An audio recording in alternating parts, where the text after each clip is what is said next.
Another stud player, y'all, is narrowing down his recruitment. Now, we've had Samar Matthews on the channel, via Najee Wook on YouTube, along with Bacon Network, and he is down to his final schools, all right? Commitment date is coming very, very soon, I'm pretty sure, but here is his final cut. South Carolina, my Miami Hurricanes, Texas, and Florida State, right? So he chose Clemson and Oregon in favor of, or he cut Clemson and Oregon in favor of Miami and Texas. So they do feel pretty good about my Hurricanes. We've had another strong class yet again with Mario Cristobal. He continues to show that he's an elite recruiter, not only in the state of Florida, but he's an elite recruiter across the country, man. So it feels like this is a South Carolina commit for Samari Matthews.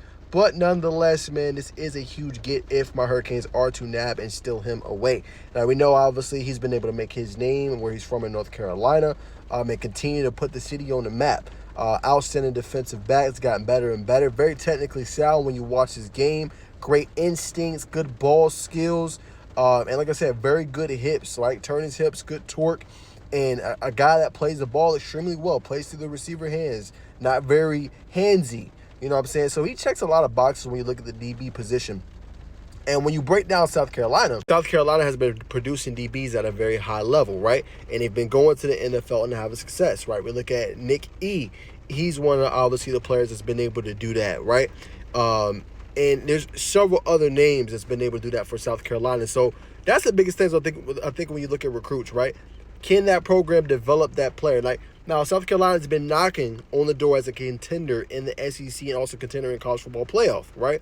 But what they've been doing is producing high-end players, right? And although they haven't quite broke that door down, when you see a program doing that, that definitely makes you smile. It definitely makes you like, okay, I can go to develop and get to the next level, ultimately where I want to be at.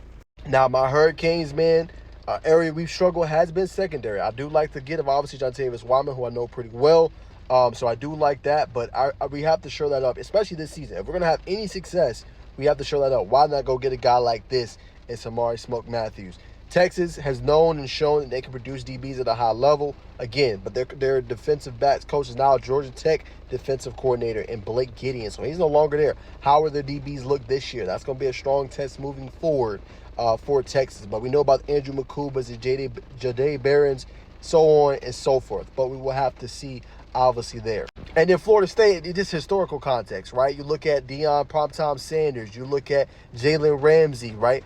Another squad that's produced, DBs at a high-end level that have been just NFL, I don't want to say legends, but NFL marquee caliber talents. Now, Deion's obviously a legend. Jalen Ramsey was trending there. We'll see what happens, obviously. But can't go wrong with this top four. South Carolina, Miami, Texas, and Florida State all have produced the position at a high level. But it feels like he is a lock for South Carolina, barring anything unforeseen. But comment down below your thoughts on this top four.